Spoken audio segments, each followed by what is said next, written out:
Were approached by the U.S. to 14 people deported from the U.S. to Ghana have all been sent to their home countries, Ghana's foreign minister said Monday. There are 13 Nigerians and 1 Gambian. That West African nationals. We are only helping our brothers and sisters. We are coming in purely on humanitarian grounds, expressing Pan-African solidarity, which Ghana is famed for.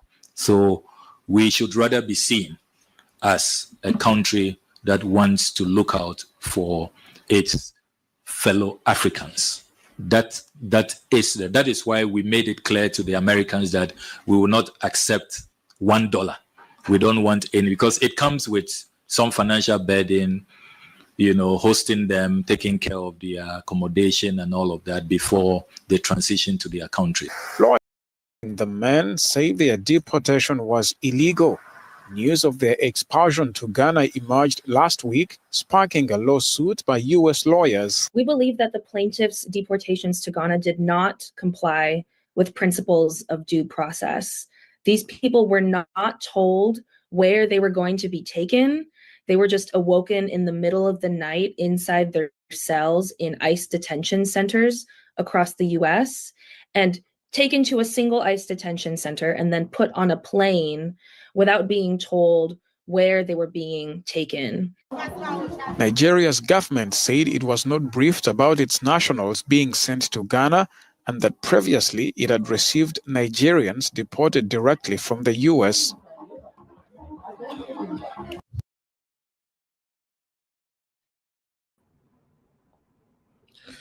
All right. Welcome to This Week in Africa.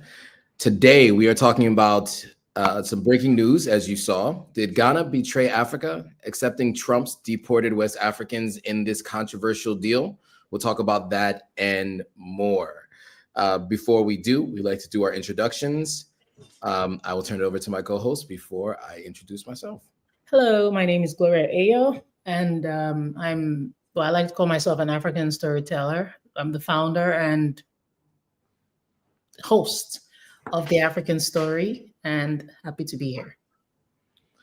Of course, happy to have you. And I am Joe Hatagwa, the founder and CEO of Authentic African.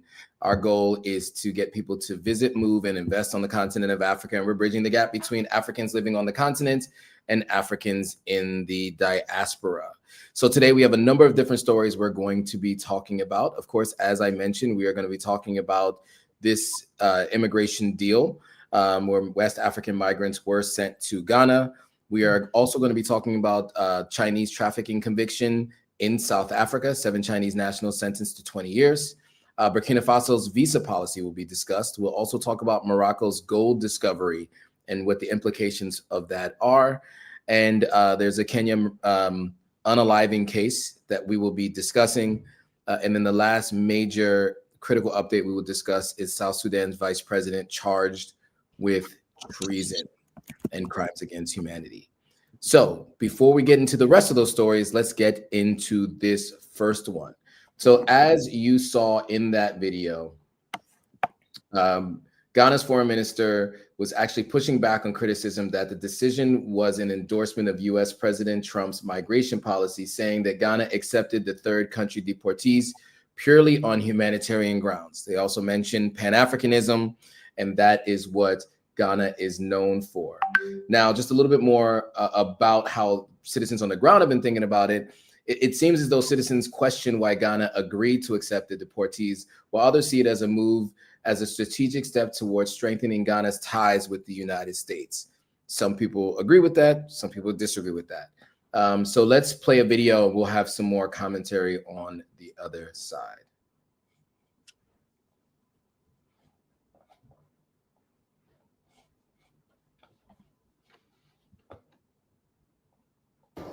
Nabil Ahmed Rufai joins us now from Accra, Ghana. For more on this, Nabil, Ghana becomes the fourth African nation to receive deported migrants from the US. What's the reaction in the country so far? Well, Penina, the reaction has been mixed so far because the president made this announcement just last night, and people are trying to digest what really this is for Ghana, because they do not understand why Nigeria would not want to take these deportees, but then Ghana has decided to do that and then send them back to Nigeria. People are worried about the kind of cost that the country would incur by taking up these deportees from the US. On the other hand, others are also welcoming this, saying that Ghana is trying to boost its relation with the US, so this could be a good deal for the government. But reactions have been really mixed, and people are trying to digest it. When you go to social media, people are talking about it. Also, on the local radio stations and television stations, discussions are really centered on this latest announcement by President, and people are trying to understand what its implications would have really for Ghana. Well, Nabil, you mentioned that for some of those who are concerned, the concerns have to do with the cost for Ghana. So do we know what's in it for Ghana following this deal with the US? Indeed, Penina, we do not know the details of the deal that Ghana has signed with the US president because the information is quite fresh. But you know that what Ghana stands to benefit from accepting this from the US is that relations are going to deepen. And you heard the president say that Ghana has already been slapped with tariffs. So perhaps trade relations are going to improve because Ghana has agreed to this deal from the US. And we just look forward to see how this deal will really pan out for the country in its own interest. All right. So, Gloria, your thoughts on this deal to accept the migrants and then send the migrants to their home countries? I'd love to hear your thoughts. Thank you, Joe. I mean, for Ghana agreeing to take third country nationals, on one side, they may see, some might see it as humanitarian, but there's also a risk of being complicit in accepting people that have been deemed illegal, right? And some people would see those deportations as illegal. Domestically, this might not be helpful politically.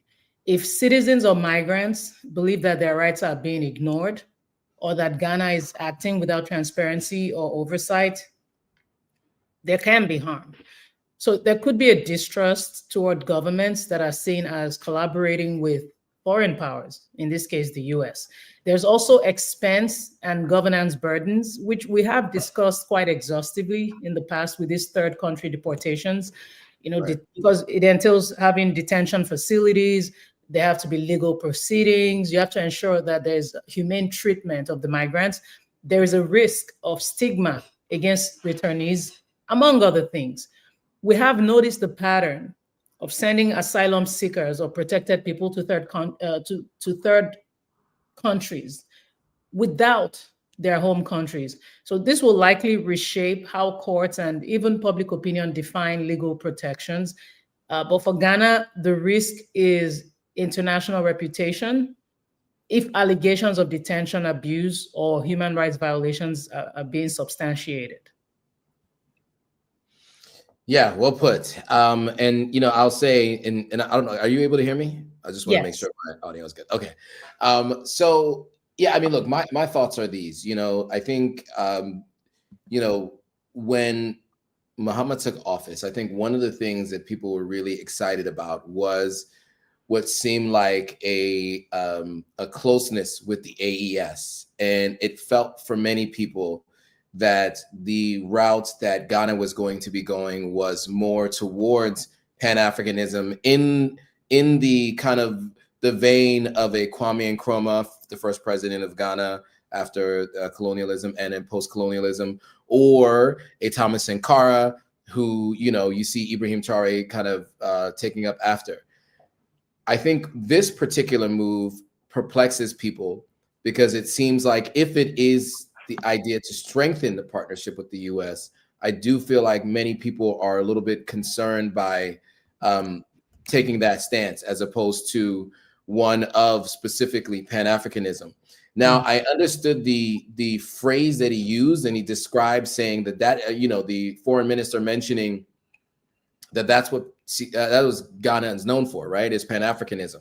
And even the flag colors are like the Pan-African colors. And Kwame Nkrumah was a huge Pan-Africanist. Martin Luther King was at his inauguration, for example. However, I don't really totally understand it if these migrants are being sent to their country of origin anyway, right? If they're being patriated into Ghana, or and there's a process of having them become a pathway to citizenship in Ghana, I think that to me feels a lot more like Pan-Africanism, right? I don't know who these people are and why they're being deported, right? In some cases, in the past, they've talked about people who have been looking for asylum. In other cases, it's been folks that have been deemed as criminals for having a criminal record. In general, if you overstay a visa, or if you are there and haven't been granted asylum, you are still deemed a criminal. So that's one of the challenges with the U.S. policy around that. But yeah, I think there's some questions around how this can be seen as Pan-Africanist and Pan-Africanism if they're not gaining citizenship in Ghana to some degree, right? And just like, residency, citizenship, something to that effect. And so that part is just a bit confusing to me. I will say I'm happy to hear that they did mention they weren't taking any money from the United States. Whereas previously, when we talked about other countries, that's a part of the deal, right? For them to take on migrants from other countries, they generally are agreeing to some kind of financial, some kind of financial benefit for taking on these migrants. So, on one hand, they're not taking any finances, at least in terms of what they said. And on the other hand, it's a little bit confusing, I think, for many. That they're being sent to their home countries. It's just they're coming through Ghana. It doesn't feel like that really aligns with the messaging of Pan-Africanism. That's what I would say to that. And then I think the last thing I'll just add is, when it comes to migration in Ghana right now, there's been a lot of talk in this country about other immigrants in Ghana. And I'm in Ghana currently, right? There's been a lot of conversations about Nigerians in the country. We covered that previously. And so I don't know if this was politically wise, knowing that there's a growing sentiment already around migrants, and that hasn't been really well communicated, and they haven't really quelled those concerns of the people, which I think they should be. And I think there should be a discussion about how, large parts of the economy here are migrants, like many other countries. That's just kind of how it works a lot of times. And so I don't think that has fully made it to the people. And so I think something like this is probably just furthering those narratives. And I don't think that this is this is not helpful for, politically within the country. And I'm not really 100% sure how it benefits the Pan-African movement. Now, tariffs were discussed and were mentioned by this last reporter. And he did say that the president mentioned tariffs previously. And so, at the end of the day, Ghana still does have a significant amount of trade with the United States. And so the only way I could see this being something that's beneficial is if the idea that the tariffs would be reduced and or removed for doing so. And I guess that is yet to be seen, and we will find out sooner than later. So with that, we'll move on to the next story. A court in Johannesburg sentenced 7 Chinese nationals last Wednesday to terms of 20 years in prison each for trafficking people from Malawi and forcing them to work at a factory in South Africa. The group was convicted on the 25th of February of this year for trafficking 91 undocumented Malawians, nationals from 2017 to 2019. So, you know, we talk a lot about Chinese nationals living on the continent of Africa, and many businesses have been started, right? Factories, there's like a bridge and road initiative, a number of different solar farms, right? This is the dark side of what can happen from time to time with many foreign nationals in country. So we're going to play this video and we'll have some commentary on the other side. A court in Johannesburg sentenced 7 Chinese nationals on Wednesday to a term of 20 years in prison each for trafficking people from Malawi and forcing them to work at a factory in South Africa. Some family members of the accused rejected the accusations and say that they were wrongfully convicted. Who gonna take care of it? You know, there's never human trafficking, I tell you. This just a factory, and they treated those workers, those Malawians, very bad because this boss, it's all his idea. You know, he doesn't allow them to get out this factory, and he just sending them orders. These take his orders, and then the orders is getting to those Malawian workers. The group was convicted on February 25 of trafficking 91 undocumented Malawian nationals from 2017 to 2019 to work at a cotton fabric factory in Village Deep, an industrial area in the south of Johannesburg. Well, they must know that we're taking these issues very serious. Government is working every day towards rooting out all these issues. Many of these companies, as I 2 weeks back, were in Free State, and the expectation was that they are just going to pay money and bribe people, then they will get away with murder. Even on this case, we have heard that the expectation was that they are going to bribe officials, they are going to bribe whoever, and they will get away with murder because it's what has been happening. And I want to say it again, the era of impunity has ended. We need to save and protect our country and protect our workers in this republic. The Chinese nationals had been arrested on November 12, 2019, when police raided the factory and found the Malawian confined under inhumane conditions with armed guards controlling their movements.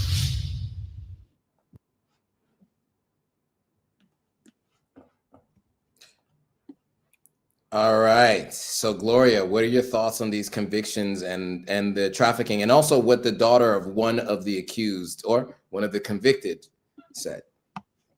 I mean, it is the audacity to try something like this in an African country, something you wouldn't dare try in the West. You know, it actually reminds me of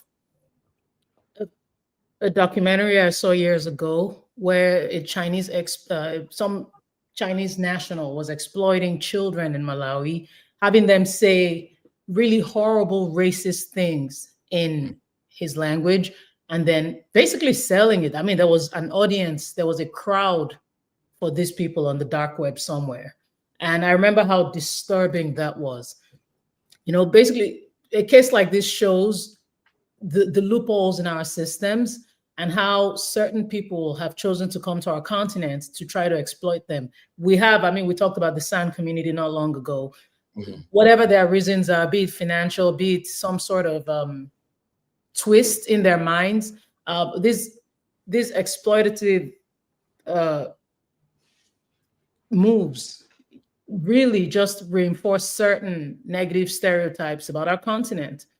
And I am very impressed to be, you know, if we're going to give the South African government its props, I am very impressed with the handling of this, in that this is actually not one of those cases that have gone unresolved. And as far as Malawi is concerned, labor migration under deceptive schemes, I mean, really throughout Africa. But Malawi also has cases where people are being promised work abroad.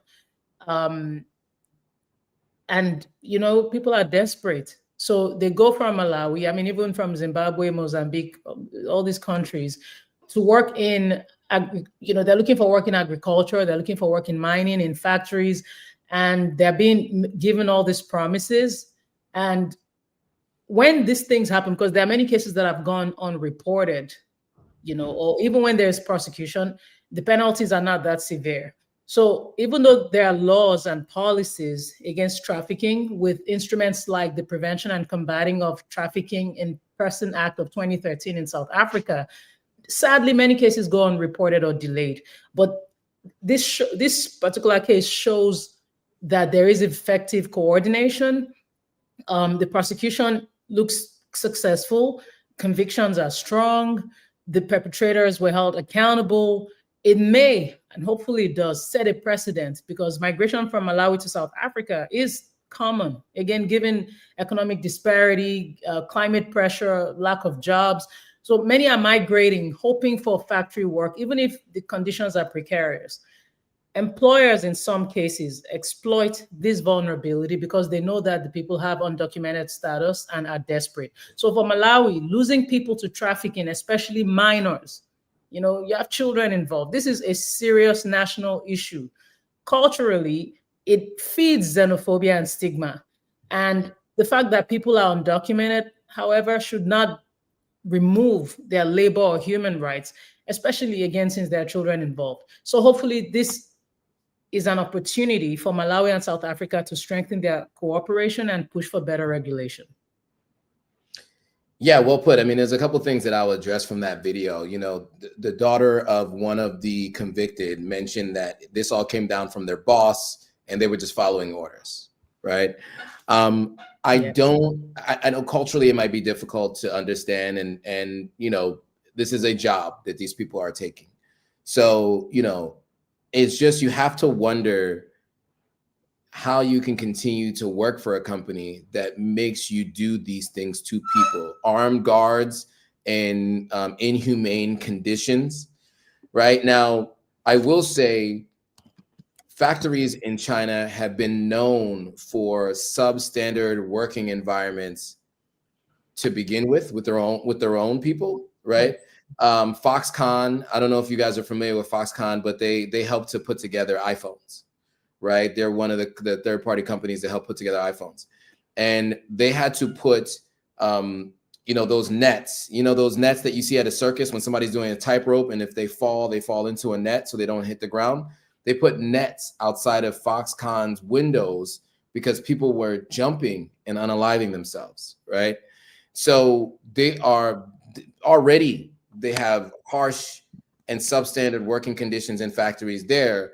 Imagine now what they're doing in other countries where nobody's watching what they're doing. And this isn't everyone. This isn't all Chinese on the continent. This isn't most. But in general, there aren't very many, unions, labor workforces, advocates for people to be able to ensure that these things don't happen. There was a raid done. Somebody must have tipped them off. A raid was done. And luckily, an example was made. 20 years might seem harsh for 2 years worth of trafficking for some people, but I think the idea of that was to ensure that people understand, as the labor minister mentioned, it's to make an example out of it and to let people know that it will not be tolerated. And so, as you said, I hope that they work on better trade relations and migration, relations. Yeah. And then also too, I do hope that there are, more enforceable labor conditions to ensure that anybody who's starting a company and building a factory goes through some kind of checks and balances before they're able to open up a factory like what we just saw. So in the recent past, many immigrants have complained that they were sent to countries not native known to them. Okay, this is based on an earlier discussion. Yeah. So yeah, I mean, look, I think that those are my thoughts there. I mean, look, I have seen, I'm here in Ghana at the moment. I have seen a building being built, and I saw a number of Ghanaians employed, even though I could see Chinese characters. They all were wearing their hats and their outfits, and they seem to be working under standard working conditions, what you can expect to see anywhere in the world, above board, from what I could see. I didn't speak to any of them, but from what I could see. And that's what you'd like to see everywhere. Unfortunately, you have things like this persist, and more than you think. And it's not just the Chinese. As you mentioned, there are other foreign nationals doing similar things. And because there isn't much regulation, to my earlier point, this continues to persist on the continent of Africa. So, obviously we'd like to see this change. And one way we can see that change, if more of us begin to do business on the continent, because I can't imagine those who are watching, who are having these discussions, would ever do anything like what we just saw happening to these Malawians. So with that, we'll move on to the next story.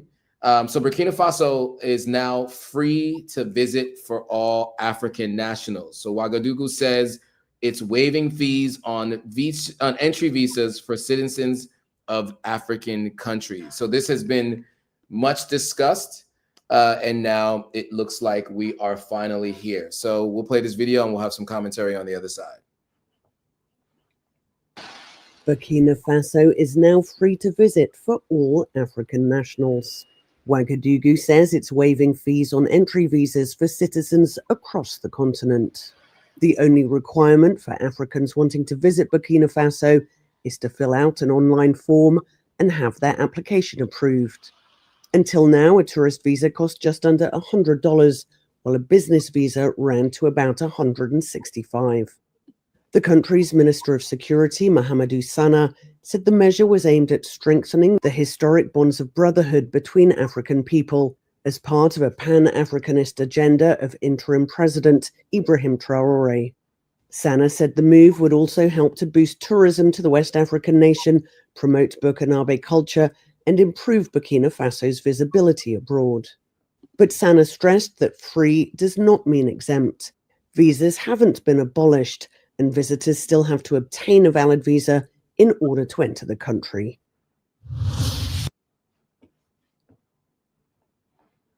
All right. So thoughts on Burkina Faso making it visa-free to enter their country for all African nationals?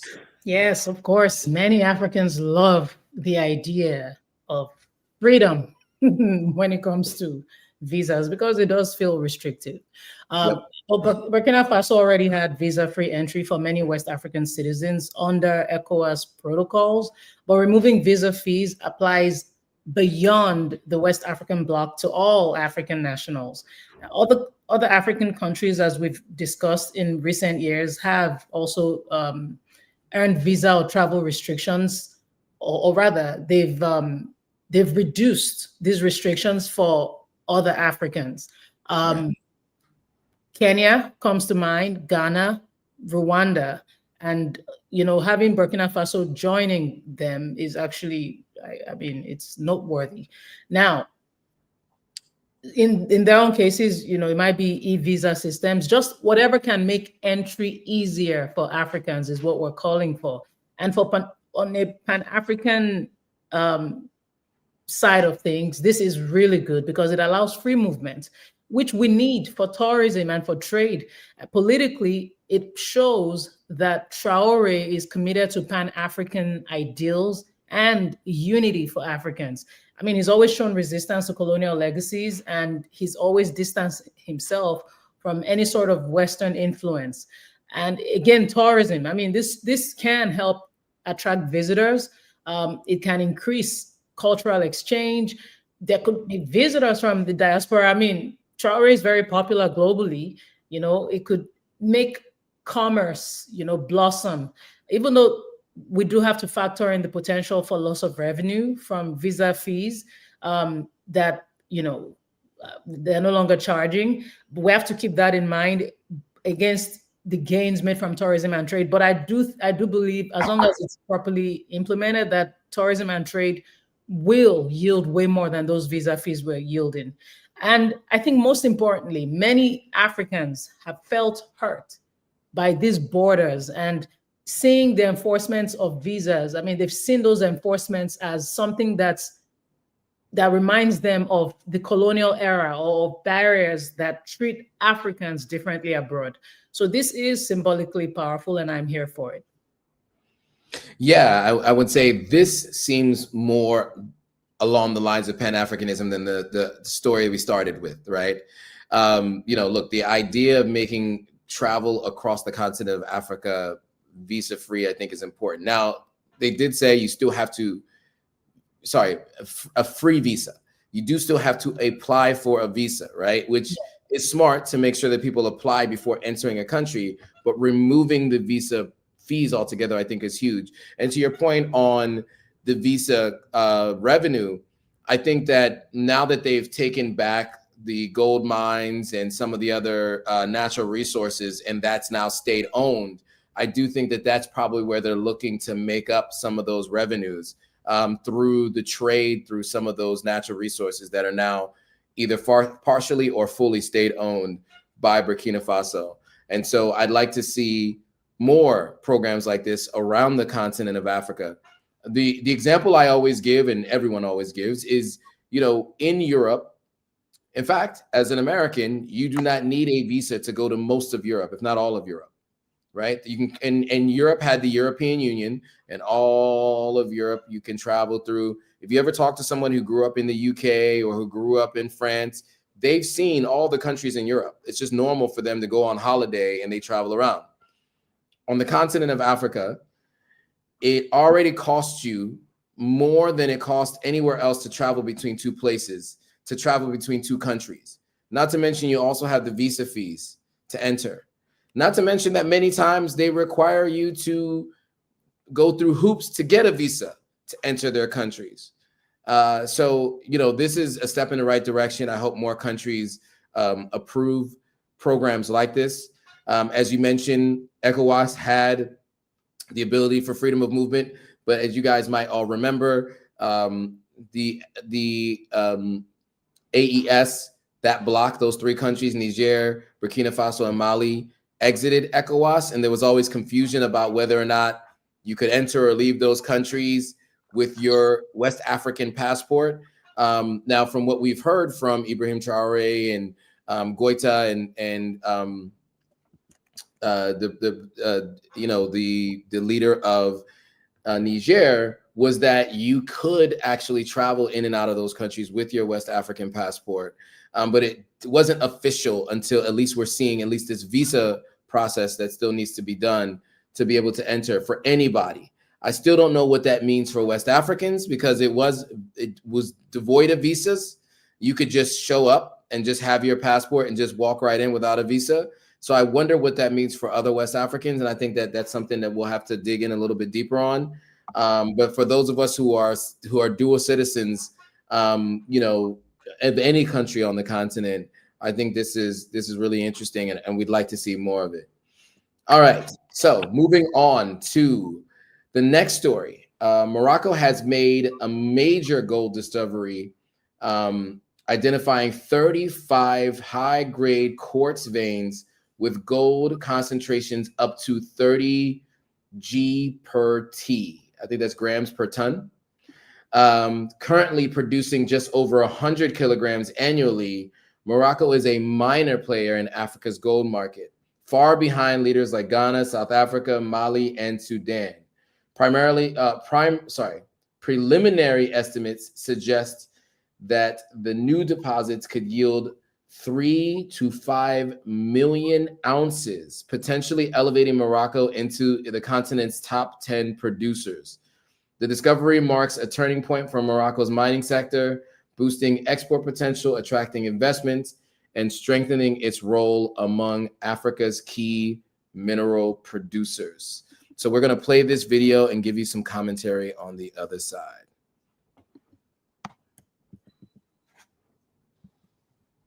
And our last story for today comes from North Africa, where Morocco has struck gold, literally. A major gold discovery could transform the country's mining sector and its position in the African and global market. Now, geologists have discovered high-grade gold deposits in Morocco's Julemin region, with grades reaching up to 30 grams per ton, which is considered world-class. Now, mining professionals have identified 34 quartz veins, each showing signs of rich gold content.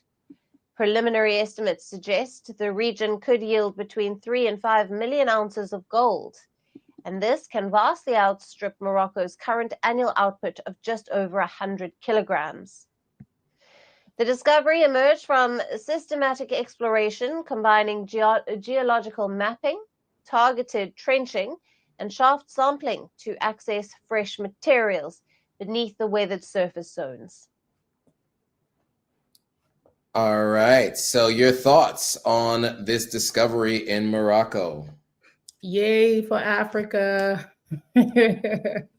I mean, historically, Morocco has not been known to be a major gold power. So that's why this is really, really a big deal. Morocco is more into phosphates, and it's actually one of the world's top phosphate producers. Even, they also have minerals like lead, they have silver, zinc, manganese, industrial minerals. Gold, it's not that they haven't had gold at all, but it's existed in small scale. They haven't been in the top tier of producers like Ghana, South Africa, Mali, or Sudan. But these kinds of discoveries, especially with this level, this high grade quality, are actually relatively rare, and of course will attract high interest. Deposits of 3 to 5 million ounces, that's meaningful. That's huge. I mean, many large African mines have reserves in that range or higher. But for Morocco to be able to join that is major for Morocco. A lot of African nations are trying to shift from relying on this narrow set of exports towards things that are more diversified, things that will, like higher value mining, things like that. Ghana and Sudan have become big gold producers. Even Burkina Faso, as we know, Tanzania, Guinea.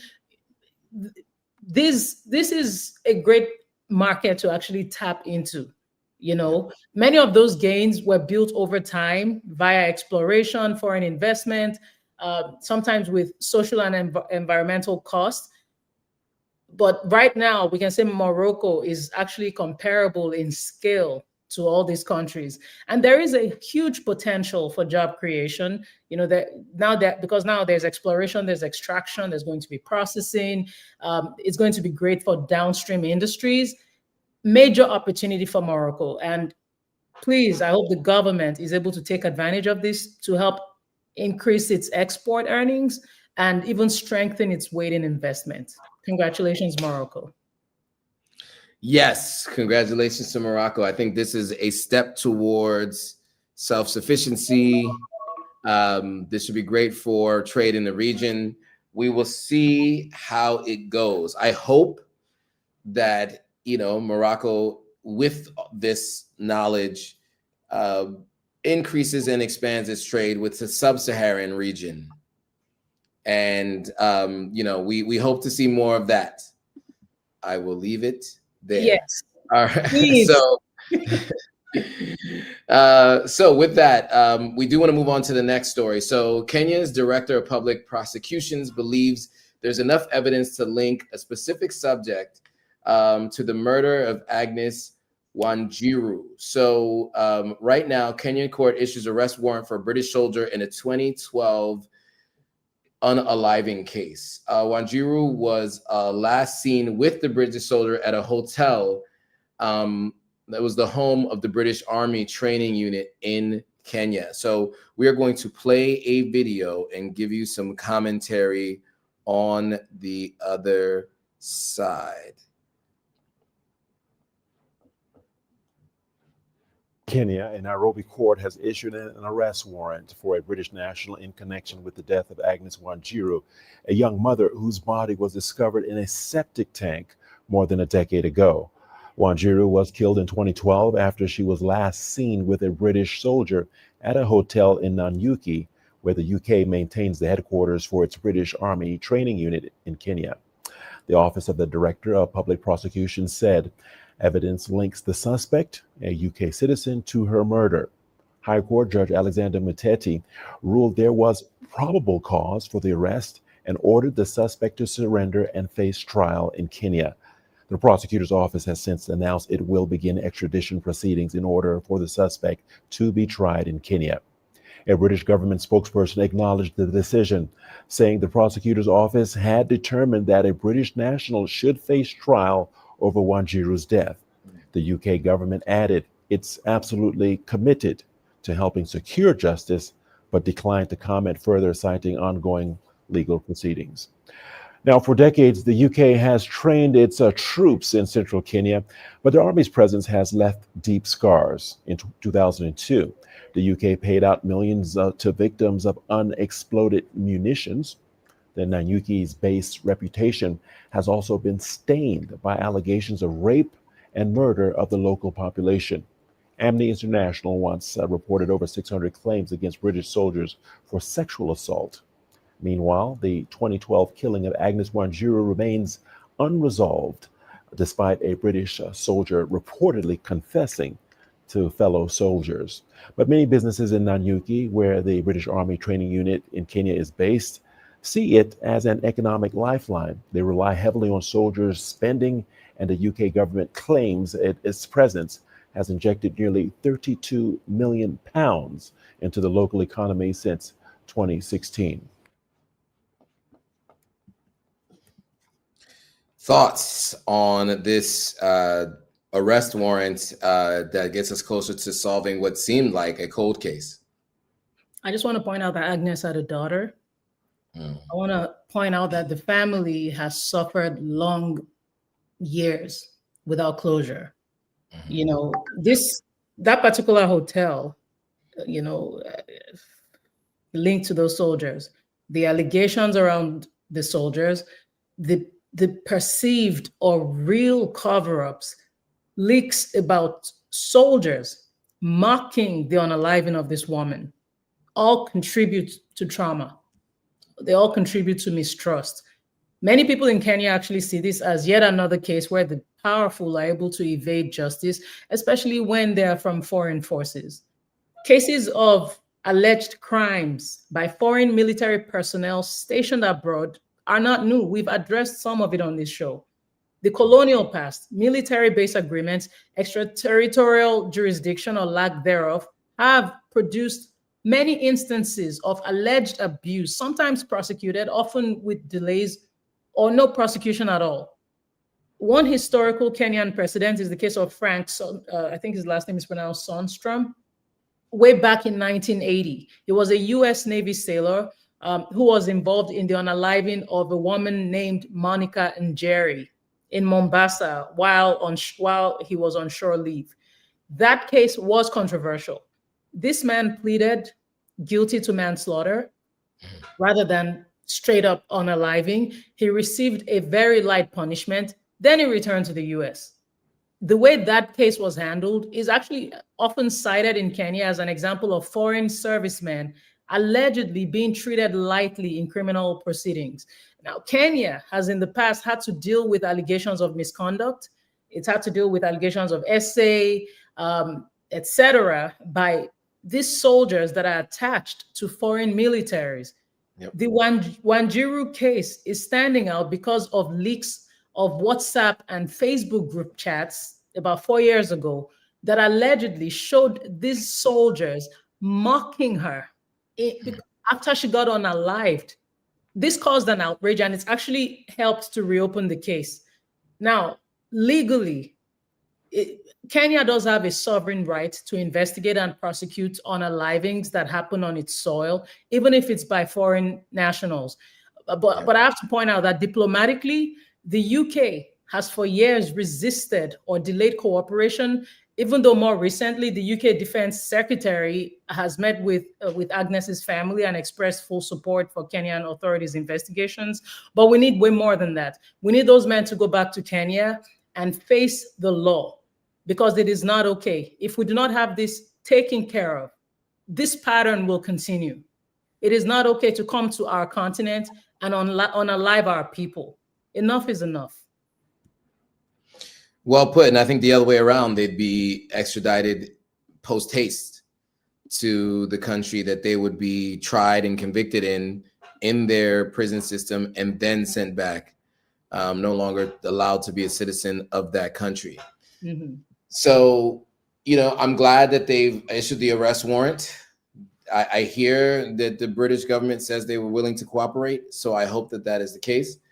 But it's sad to see that, you know, so many of these cases and complaints had been made to people that are meant to protect people, right? But they obviously were doing much more harm than good.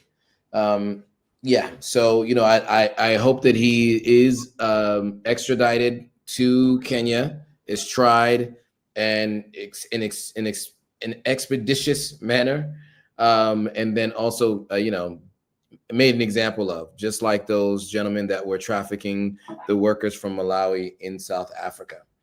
All right, on to the last major headline that we're going to review today. South Sudan charges its vice president with treason.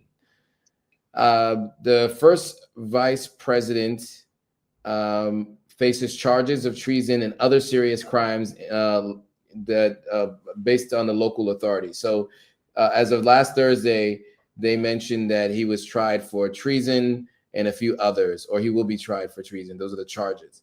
So I'm going to play a video and we will have some commentary on the other side.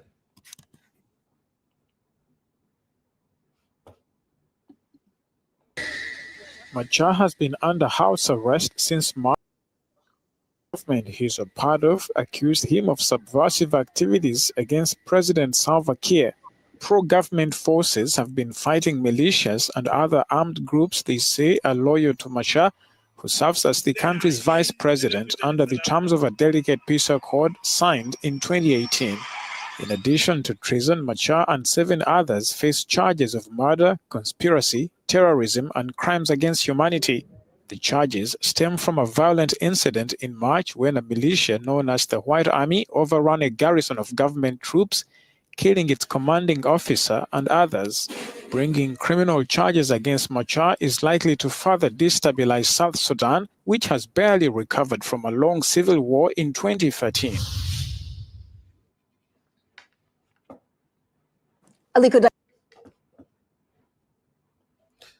All right, so your thoughts on this story? Yeah, I mean, this tension has been, there's been tension between these Kiir and Machar since the civil war ended in 2018. Human rights groups are calling for this trial to actually be fair, for it to be transparent, for them to respect due process. People are warning that this may threaten the fragile peace agreement, which I'll go into in just a bit. So the conflict could get renewed.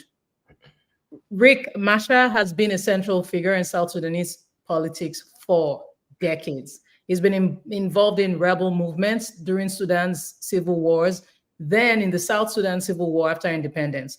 In 2013, a political dispute between him and President Kiir escalated into full civil war. That war lasted between 2013 and 2018. So there was an enormous loss of life. There was displacement, a lot of tribalism. The 2018 peace agreement actually provided some sort of power sharing arrangement, including the vice presidency. Now, charging a sitting high official, especially one from a major power sharing arrangement, with treason is actually rare and politically sensitive for obvious reasons. Yep. But in all of this, it's the same thing we deal with this when there's power tussle between men in power, and people have to deal with the consequences. The people of Sudan are still in this fragile state.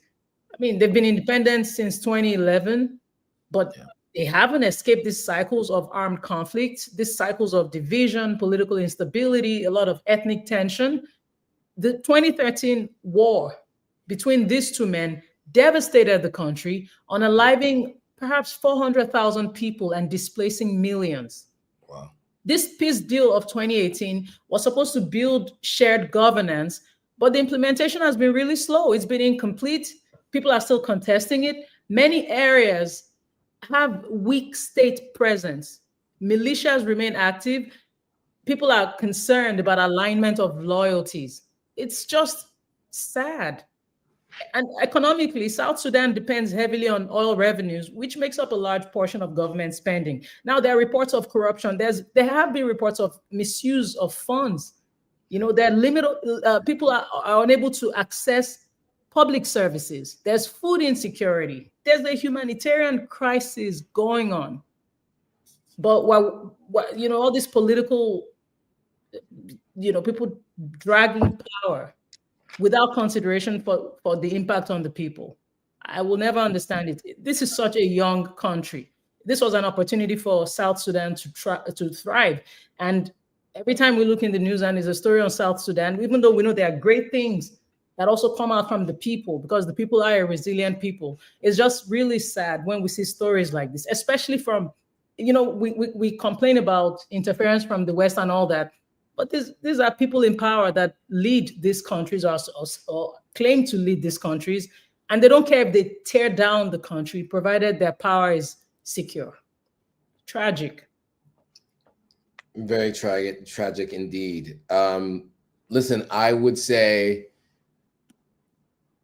this is a very complicated and tumultuous relationship, right? I mean, the leader of a civil war, power sharing with what seems to be the opposition, right? This is what I'm understanding. It sounds good symbolically, but then you find situations like this.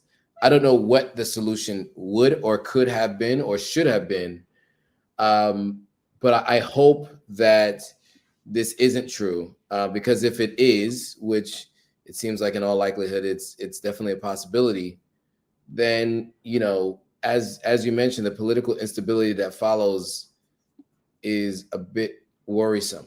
What do you do next, right? So anyway, in any case, I hope that they, South Sudan is able to solve their internal conflicts, and then are able to fully maximize the resources that they have growing beneath their ground. Okay, so that concludes the headline stories that we wanted to review today. Maybe we can go into some of the other headlines from around Africa for the folks back home to check out on their own. Yes, in Malawi, there's an upcoming election that's drawing a lot of interest. Of course, the president, Mutharika, he's seeking a comeback, in spite of the discontent. President Mutharika used to be, because Joe, we talked about this offline. Let me not get ahead of my thoughts. So President Mutharika used to be a president of Malawi, and he's seeking a comeback. Matter of fact, a lady who was also president after the president in power passed on, she's also seeking a comeback. But Mutharika has been positioned as the strongest opposition to the incumbent President Lazarus Chakwera. There's a lot of discontent in Malawi. We talked earlier about Malawians, going to South Africa, risking their lives with these foreign nationals who promise them all these lofty dreams and things like that. Because people are desperate, unemployment has been high.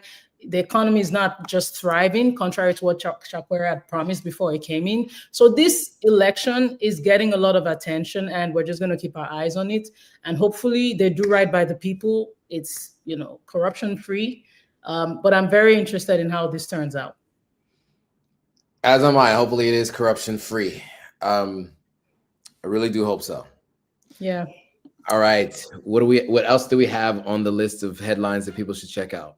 Yes, speaking of election, we're now going to go to Tanzania, where several opposition presidential hopefuls were barred from contesting, which clears the field for the ruling party and leaves only minor party candidates that are not that much of a threat to Samia, President Samia. I think that's her last name, right?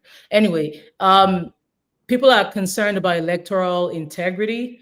But yeah, initially the court had lifted the ban on one of the opposition leaders, and then they rebanned the opposition leader. We've talked about Tanzania quite a bit on this show, but yeah, hopefully the people's will prevails. Hope so.